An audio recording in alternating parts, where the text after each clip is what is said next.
Notes from A Liar and Her Dog, Chapter 21, My Real Parents. I am sitting on the front steps of my house. My 2 books are in my lap. The one full of photos of me and my artwork. The other with letters to my real parents. They are covered in a patchwork of rick-rack buttons and lace.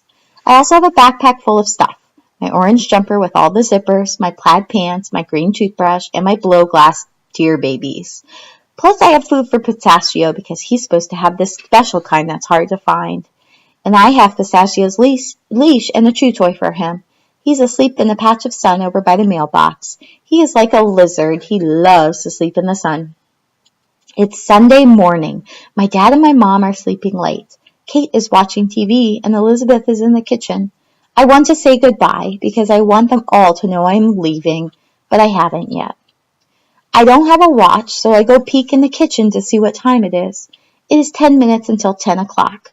Your Highness is at the counter eating a bowl of Lucky Charms. She seems to have forgotten I said my real parents are coming this morning. I don't remind her. I don't want her hovering, waiting to make fun of me. Besides, I haven't exactly figured out what I'm doing. Maybe I'm running away? Have you even talked to Miss Marian Margot about going to live with her? Does she even know about this plan? I ask. Your Highness's head jerks up from her bowl. Will you shut up about that? Gosh, you have a big mouth. I shrug. Kate's watching TV. She couldn't hear it if I screamed in her ear, I say. She better not find out. You swore on Pistachio, and that's all I have to say. Your Highness shakes her cereal spoon at me. So, have you? I whisper. Why do you care? Just curious, I say, though I'm more than curious. I can't stand that Elizabeth has figured out a way to stay and I haven't. It drives me nuts that she is even finding a new family better than me. I go back outside and sit on the steps. They are hard cement and my butt is tired of sitting there. It's so stupid that I am doing this, but I can't get myself to get up and go. The lady across the street is planting flowers. She's wearing a floppy green hat that ties under her chin and stretched shorts. She waves at me. I wave back, though I hope she doesn't come over and ask a lot of questions. I don't feel like coming up with some big story to explain what I'm doing. How long am I going to wait? If I'm going to leave, I should do it now. I pull my jacket out of my backpack and sit down on it. The step is a little softer this way. The lady across the street goes inside. I'm glad she hasn't asked me what I'm doing, but I'm sorry she's gone inside because now I have nothing to watch. Now my dad comes out. He's carrying a couple of golf clubs, a tee, and 2 balls. He will probably practice his swing on the lawn. He doesn't get to go golfing very often, but he practices his swing a lot. It looks like you're at a bus stop there, Antonia, he says. He slips a golf ball in his pocket. What are you doing? Waiting. Waiting for what? Nothing. Nothing? You've been waiting for the last half hour for nothing? I nod. I'm surprised he knows I've been here that long, but I'm happy about it too. I hate to be invisible. My father sets a tee in the grass, places a ball on it, then practices hitting the ball without ever actually touching it. I wonder why he does this. If I were him, I'd want to give the ball a good whack. I'd want to see how far it would go. Now he's putting down one club and picking up another. He goes back and forth between clubs, still not hitting the ball. Are you going to hit that thing or what? I ask. Antonia, he says, looking over at me. He shakes his head and groans as if he's sick of me. If this is some kind of running away theatrics, he waves the golf club at me. If I were running away, why would I be sitting here? I ask. This is a good question. I haven't exactly figured this out myself. He tips the metal end of his golf club against the ball and seems to try to forget I am here. After a few minutes, he sighs and looks up at me. You know, I came out here to hit a few balls and clear my head. I don't have the energy to deal with you right now, Antonia. Take vitamins. What? Take vitamins, then you'll have more energy. Very funny. His eye tracks the ball. I watch him as he taps the ball. 1, twice, 3 times, until it settles in the little dirt hole he dug. Not bad, huh, Antonia, he says, and then seems surprised to see me sitting with my bag of stuff on the front step of the house. I'm going to get your mother. He sets his club against the tree and begins to walk toward the house.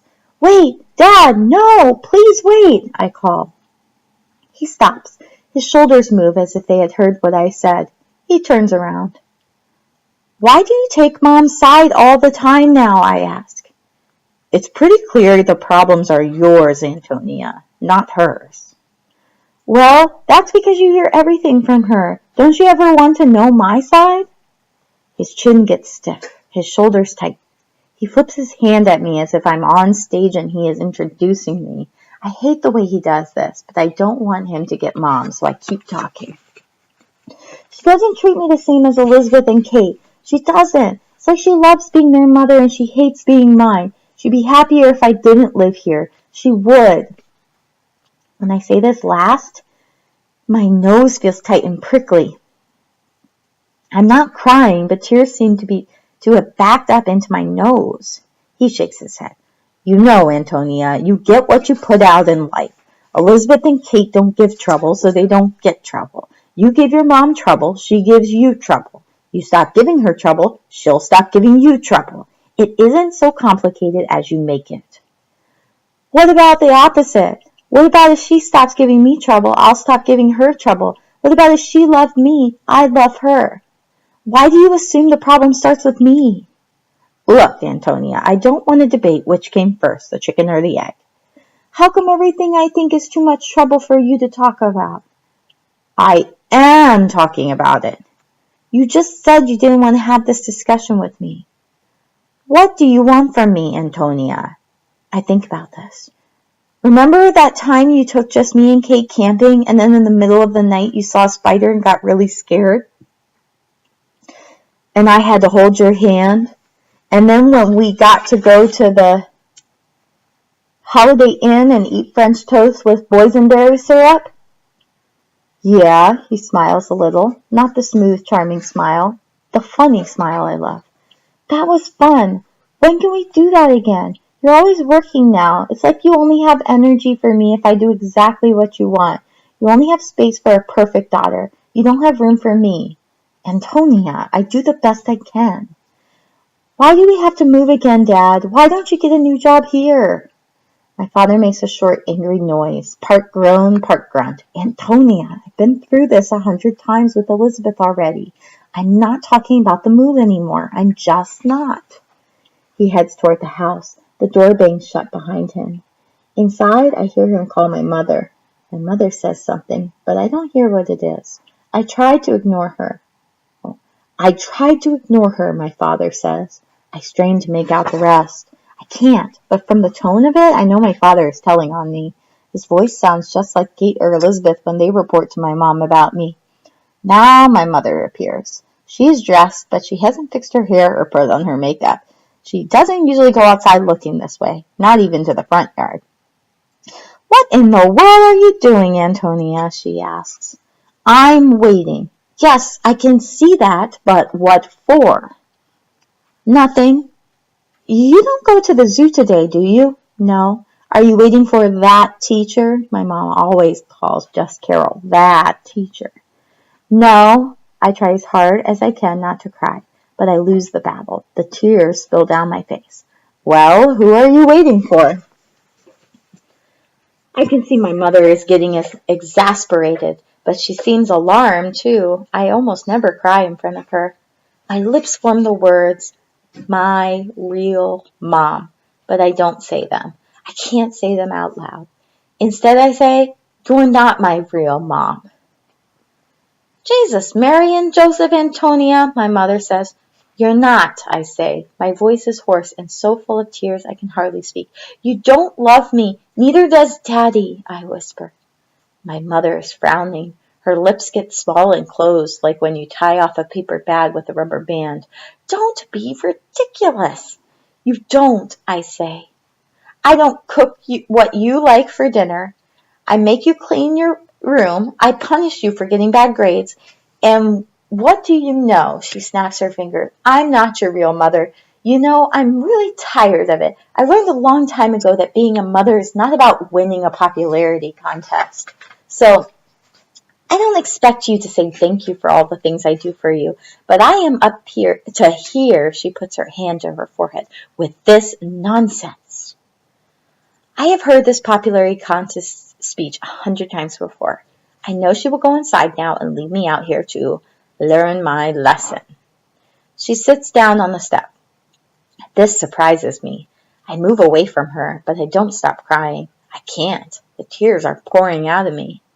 She is quiet. Any moment I expect her to get up and go inside, but she doesn't. Antonia, she starts, but then she sighs and says nothing. We sit watching a hummingbird buzz around a blue flower and then fly off. I wish he would stay. Antonia, she tries again, I do love you. I just don't understand you. And when I talk to you, I feel as if I'm talking to a brick wall, like nothing I say gets through. She looks over at me. I can't stand to look at her. I focus on the speckled gray cement step. There's a slight glitter to it I never noticed before.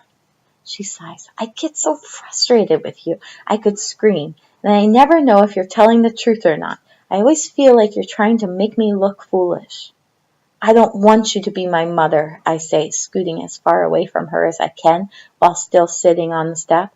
Well, some days I don't want you to be my daughter either. But you are my daughter and I am your mother. We're stuck with each other, so maybe we should try to make the best of it. Now, why don't you go and get yourself cleaned up and put that stuff away? She's tired of talking to me. Her voice has that I've had enough of this edge. I don't move. What is that you're holding anyway? She asked. Books. Scrapbooks? Sort of. They're pretty the way you've decorated them. Can I see? They're for my real parents, I say. Antonia, you're way too old to make up stories like this. You don't really believe any of this, do you? She waits for me to answer. I say nothing. Do you? Maybe, I say. May I look? She asks, running her finger over the cover of the book. I shake my head so hard my hair flies in my face. No. This is the only power I have. If I say yes, she will look at my books and tell me how silly I am for writing them. But if I tell her no, she'll always wonder. She'll never know what's inside. She nods as if she's expecting this. Are you ready to come back inside? She asks. No, I tell her, but I am. After she leaves, I take my books, my backpack, and Tashi and I climb the back trellis and shimmy in through the hall window.